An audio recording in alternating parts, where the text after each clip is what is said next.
दोस्तों नमस्कार, स्वागत है आपका आज के एक और वीडियो में।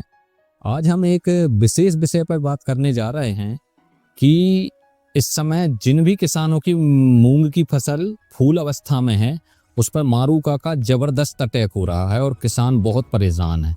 किसान तरह तरह के कीटनाशक डाल रहा है, तेज कीटनाशक डाल रहा है, डोज बढ़ाकर डाल रहा है, फिर भी कोई फायदा नहीं हो रहा है।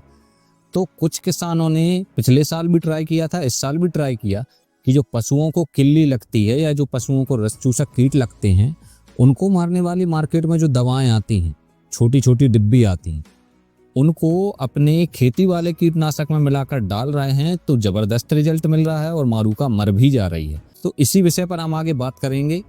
वीडियो की जानकारी अगर अच्छी लगे तो इस वीडियो को लाइक करें और चैनल को सब्सक्राइब करके ऑल नोटिफिकेशन जरूर ऑन करें। तो दोस्तों एक सवाल उठता है कि जो खेती के लिए कीटनाशक बने हैं, इल्लियों के लिए बने हैं, वो काम नहीं कर रहे, और जो पशुओं वाला कीटनाशक है उसे अगर इल्ली पर डाल दे रहे हैं तो ये कैसा काम कर रहा है, ये कैसे कंट्रोल कर सकता है। इसके कुछ मुख्य कारण हो सकते हैं, इनके बारे में हम जानेंगे।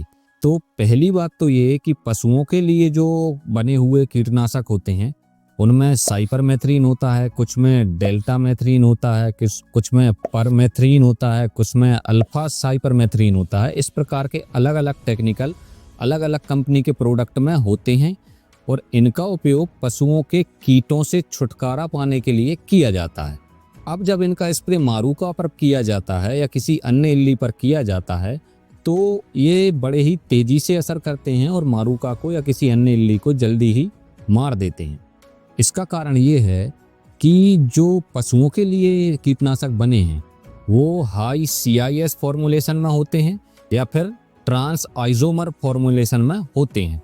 ये दोनों ही फॉर्मुलेशन ऐसे हैं जो कि बहुत तीव्र काम करते हैं, तेजी से काम करते हैं, इनका असर बहुत फास्ट होता है, क्योंकि पशुओं के जो कीट हैं वो फसलों में आने वाले कीटों से ज़्यादा स्ट्रॉन्ग होते हैं। उनमें रोग मतलब दवाई के प्रति प्रतिरोध बड़ा ज़बरदस्त होता है, इसलिए उनके लिए दवाइयाँ बड़ी तेज बनाई जाती हैं, पावरफुल बनाई जाती हैं। और इन दवाइयों का जैसे ही आपने अपने खेत में स्प्रे किया या मारूका पर या किसी भी इल्ली पर, तो वो इनको सह नहीं पाती और मर जाती है। तो इसका पहला कारण तो ये हो गया कि इसका फॉर्मूला तेज होता है। दूसरा कारण ये है कि इन दवाओं का प्रचलन नहीं है स्प्रे करने का, स्वाभाविक रूप से ये स्प्रे नहीं की जाती हैं। तो खेत में आने वाला ऐसा कोई भी कीट नहीं है या कोई भी इल्ली नहीं है जिसको इनकी आदत हो। कुल मिलाकर इनका रेजिस्टेंस कीटों में पैदा नहीं हुआ है, कीटों ने इन दवाओं के लिए रेजिस्टेंस अभी तक विकसित नहीं किया है, इसलिए वो कीट चाहे मारूका हो चाहे इल्ली हो, वो इन कीटनाशकों से लड़ नहीं पाती और वो खत्म हो जाती है। तो यही वो कारण है जिसके कारण पशुओं वाले कीटनाशी मारूका को या अन्य इल्लियों को आसानी से खत्म कर दे रहे हैं, क्योंकि फॉर्मुलेशन तेज है। दूसरी बात, इनमें कीटों में इन दवाइयों के प्रति रेजिस्टेंस नहीं है। बस यही कारण हो सकते हैं। अब बात ये आती है कि क्या हमें इनका फसलों में उपयोग करना चाहिए। तो सैद्धांतिक रूप से आप ऐसा नहीं कर सकते, नहीं करना चाहिए, क्योंकि ये खेत के लिए नहीं बने हैं। कानूनन भी इन पर प्रतिबंध है और वैज्ञानिक भी इसके लिए मना करते हैं।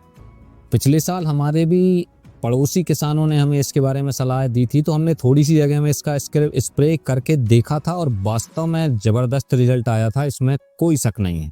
लेकिन ये फसलों के लिए नहीं है। मैंने कुछ वेटनरी वाले डॉक्टर हैं जो पशु चिकित्सक हैं, हमारे मोहल्ले में रहते हैं, एक सोनी जी करके डॉक्टर साहब हैं, उनसे भी कंसल्ट किया, उनसे पूछा, तो उन्होंने भी यही कहा कि हाँ, खेत के जो कीट हैं उन पर ये दवाएं तेज़ी से असर कर सकती हैं, लेकिन इनका प्रयोग खेती में ना करें, क्योंकि इनके जो अवशेष हैं इन दवाओं का कुछ ना कुछ असर आपके अनाज पर भी छूट जाएगा और उस अनाज को अगर मनुष्य खाएगा तो उसके स्वास्थ्य पर बेहद गंभीर परिणाम पड़ सकते हैं। इसलिए कोशिश करें कि मारूका को या किसी अन्य इल्ली को अपने जो पारंपरिक कीटनाशक हैं जो खेती के लिए ही बने हैं उन्हीं से उनको कंट्रोल करें, और ये जो पशुओं वाला कोई भी कीटनाशक है इसको फसलों पर स्प्रे ना करें। तो चलिए मिलते हैं हमारे नेक्स्ट वीडियो में ऐसी ही कोई विशेष जानकारी के साथ। तब तक के लिए जय हिंद, जय भारत।